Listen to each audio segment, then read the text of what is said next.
Rosneiros! Estamos aqui para mais um Enredo Sinopse, dessa vez para falar dela, a Grande Tuiuti, a escola de samba que promete muitas surpresas para o próximo carnaval. Vamos falar sobre isso já já, mas antes de mais nada, ajuda o coleguinha aqui, curte o nosso vídeo, comenta o que você está achando, compartilha com todo mundo que gosta de carnaval naqueles grupos de WhatsApp, que as conversas são incansáveis, não é mesmo? Para todo mundo que eu converso e falo sobre Enredo Sinopse esse ano, eu sempre cito o Enredo da Tuiuti como um enredo muito curioso. Acho que é o mais curioso enredo desse ano, até agora divulgado, isso no grupo especial. O Mogangueiro da Cara Preta. Mogangueiro significa careteiro, aquela pessoa que faz caretas, né? Para rir, para chorar, para comemorar, para celebrar, e que muitas vezes assusta as outras que estão no seu entorno. Mogangueiro, então, da Cara Preta, estaria se referindo a um animal, ao búfalo. Sabe aquela velha cantiga de Nina? Boi, boi, boi, boi da cara preta. Então, ela vem exatamente daí, desse animal que ao se alimentar, ao pastar, faz aquelas caretas, e isso acabou atiçando a curiosidade das pessoas que viviam ao redor das regiões onde esse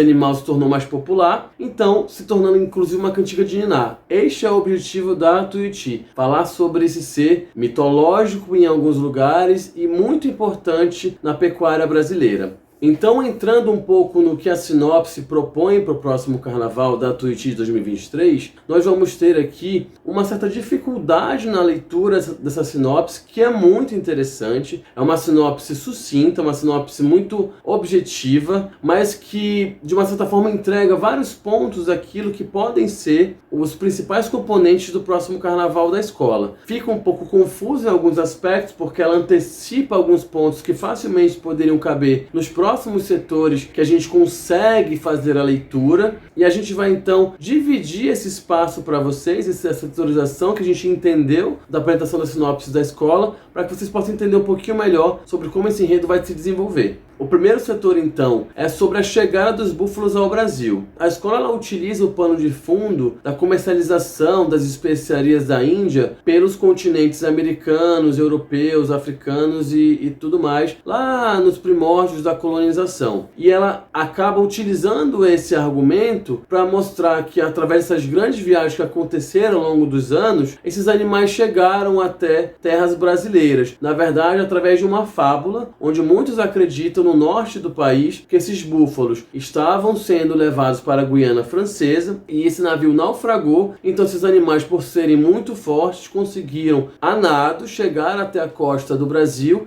na ilha de Marajó, e ali começaram a habitar e perpetuar a sua espécie. Isso no começo do século XX, já no finalzinho do século XIX e no começo do século XX. Para quem não sabe, a pecuária bufalina brasileira é responsável por uma das 10 maiores culturas de pecuária do mundo. Isso é muito interessante quando a gente começa a pensar de onde que veio esse animal mitológico. E no Brasil a gente tem 4 subespécies muito importantes que fazem parte dessa economia tão pujante, né? Do queijo de búfala, do leite. Então, esse primeiro passo da escola vai mostrar essa chegada dos búfalos poderosos e, com isso, tudo que eles vão trazer, né, de cultura. Esse primeiro setor, então, ele atravessa essas narrativas e a gente parte para o segundo setor, que vem trazer para a gente, então, a herança e a reverência ao búfalo, né? Ao animal mitológico, aquele ser que a comunidade, então, reverencia de uma forma como um ser sagrado. Lembrando que este ponto acaba se aproximando muito de outros enredos que já falaram sobre búfalo ou sobre a espécie bovina, né?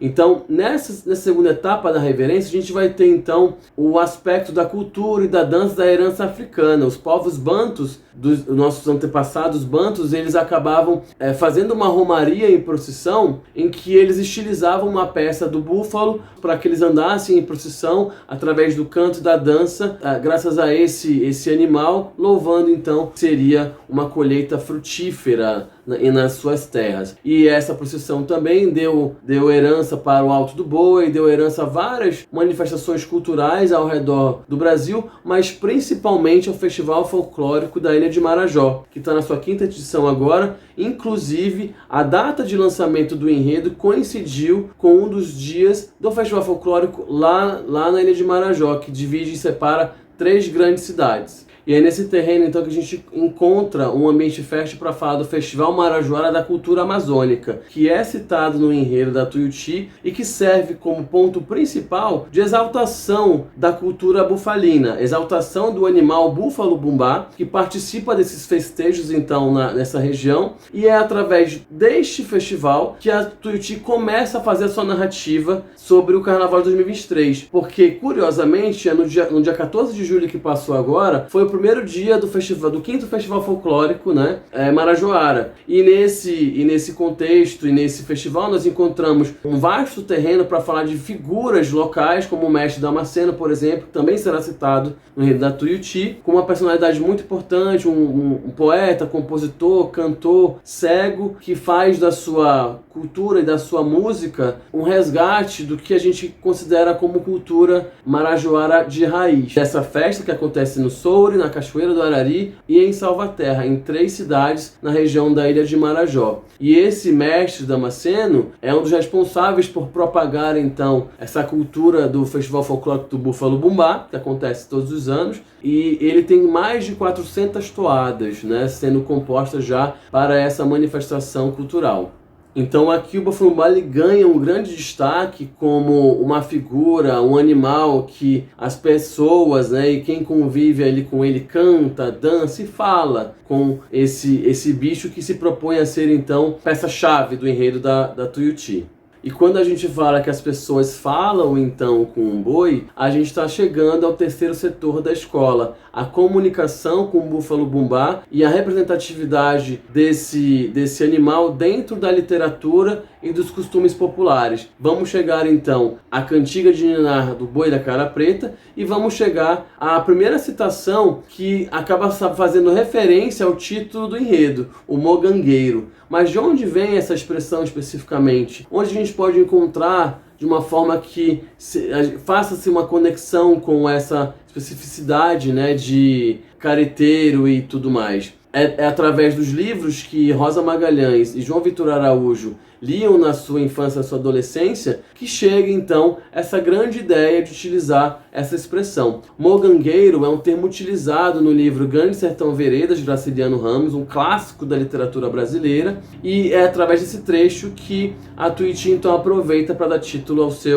seu enredo. E essa citação no livro Grande Sertão Veredas, ela é muito relevante para contextualizar todo esse universo que a Tuiuti pretende apresentar no próximo carnaval. E é uma citação assim: meu boi preto mogangueiro, árvore para te apresilhar, palmeira que não debruça, buriti sem entortar. Esse é o trecho que se faz referência à palavra mogangueiro e ao boi preto, o búfalo, que habita então essa região do Marajó, mas também Maranhão, né, que é muito comum, e algumas regiões do sul do Brasil. E aqui é interessante porque essa passagem, quando se fala em palmeira que não debruça, buriti sem entortar, nós estamos falando de uma região alagadiça, que é uma região super positiva para que o búfalo possa se reproduzir. Por isso que ele se adaptou tão bem à Ilha de Marajó, porque a Ilha de Marajó é essa característica. Então, dessa forma, nós construímos um paradoxo e um universo aí bastante idílico para poder narrar, então, a relevância dessa personagem para o Carnaval da Tuiuti em 2023. Então, aqui nós vamos ter cânticos populares, nós vamos ter histórias de ninar, nós vamos ter aquelas passagens que foram passadas de avô para pai, de pai para filho, de filho para neto e por assim em diante. É um tema, é uma passagem que promete ser muito alegre, muito divertida dentro do enredo e do desfile da Tuiuti. E finalizando então, que a gente consegue extrair da sinopse da Tuiuti, nós temos o encerramento do desfile, a relevância social do búfalo dentro da cultura marajoara, e aí nós estamos falando, obviamente, do quanto ele pode ser utilizado como ferramenta e como instrumento no dia a dia. Os búfalos no Marajó, eles servem como meio de transporte da polícia e também como meio de transporte para carregar e fazer a coleta de lixo das cidades da Ilha do Marajó. Então aqui a gente tem o boi como um instrumento e como uma figura participante da cultura local. Ele não é apenas aquele animal, aquele bicho que causa medo nas criancinhas, aquele bicho que de alguma forma traz riquezas para a região através do seu queijo, através do leite e através, obviamente, da carne. Ele também é um bicho que participa da comunidade. Ele transita pelas ruas através da polícia, ele transita pelas ruas através dos coletores de lixo, e ele é bem visto, ele é presente e ele é bem quisto pela comunidade. É um animal que habita não só o imaginário da população, mas que também contribui socialmente com a cultura local. Então é assim que a Tuiuti deve se apresentar no próximo carnaval. Eu considero esse enredo um dos mais ricos, culturalmente falando. Me anima demais a proposta que Rosa Magalhães e João Vitor Araújo estão trazendo para a Tuiuti. E aqui vão algumas observações a respeito do que eu acredito que possa acontecer, não só no desfile, como também com o samba e como também com o desenvolvimento dessa proposta até o carnaval e durante, obviamente, o desfile da agremiação. Em primeiro lugar, eu acredito que a Tuiuti tem na sua mão um grande enredo que pode trazer para a escola a permanência no grupo especial, se bem desenvolvido. A gente sabe como a Rosa trabalha esses enredos diferenciados de uma forma muito interessante, muito rica e muito culto. E, obviamente, agora com o João Vitor trabalhando junto com ela a quatro mãos, isso só tende a se potencializar cada vez mais. A Tuiuti ela não pode se apequenar como uma escola que não tem nenhum título especial, como uma escola que pode retornar ao grupo de acesso à Série Ouro. Ela precisa pensar grande, ela precisa entrar na avenida de forma potente e poderosa, como ela entrou em 2017, em 2018, em 2019 e 2020 também, apenas 2022 que eu faço uma vírgula aí para essa questão. Então, o búfalo é um animal forte, é um animal potente, então o desfile precisa começar dessa forma, né, batendo aí os dois pés no peito do segundo dia do grupo especial, na segunda-feira. Então, a comunidade precisa entender isso, a diretoria também, que a escola não pode vir pequena, não pode vir simples, não pode vir apenas para cumprir seu papel. Ela tem que vir forte se ela quiser efetivamente continuar a brigar aí e ser uma estrela do grupo especial dos 2 dias de desfile do maior espetáculo da Terra. Um segundo ponto que eu considero muito importante é trazer essa comunidade da cultura marajoara e do Pará para dentro do enredo. Isso pode acontecer através, obviamente, de toda a estética, né, que recobre aí esse universo da Ilha de Marajó, mas também através da música. E quando a gente fala em música, a gente fala em samba enredo. Então é muito importante fazer essa conexão de Mestre Damasceno como um compositor, um poeta, um intérprete de toadas da região e de um espetáculo que o búfalo é o principal protagonista, com o carnaval. Isso pode ser feito através do carimbó. Então eu espero muito que o carimbó seja utilizado como um segundo ritmo que vá encantar a gente aí nesse samba da Tuiuti para o próximo ano. E além disso, a gente tem as grandes imagens que essa sinopse provoca na gente, né? Primeiro, essa entrada que pode ser grandiosa da escola, com muitos búfalos abrindo aí os caminhos para o desfile,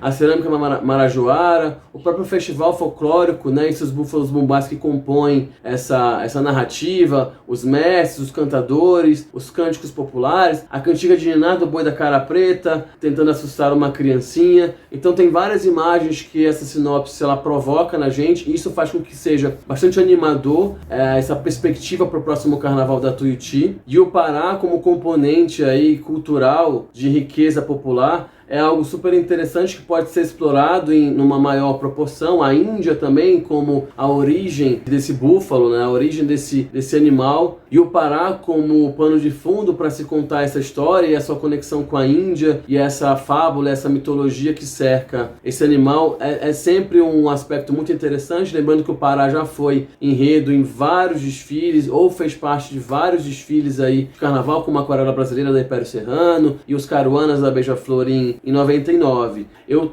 só tenho elogios, eu torço muito para que esse desfile aconteça de forma muito positiva para a comunidade, apesar do enredo ainda precisar desenvolver um pouquinho mais esses elementos, porque a sinopse ela é de um tanto quanto curta, mas me agrada, estou empolgado. Desejo sucesso para a comunidade de Tuiuti, e você que está aí do outro lado do nosso vídeo, quero a opinião de vocês. O que vocês acham dessa proposta da Tuiuti de trazer então esse texto, né, o Mogangueiro da Cara Preta, que a primeiro instante muita gente não sabia o significado, ou não conseguia associar a um significado claro, apesar de estar claro desde o começo da proposta, né? O que vocês acham disso? Vocês estão empolgados? Acham que a Tuiuti tem chance de surpreender? Deixa nos comentários aí que eu quero saber a opinião de vocês.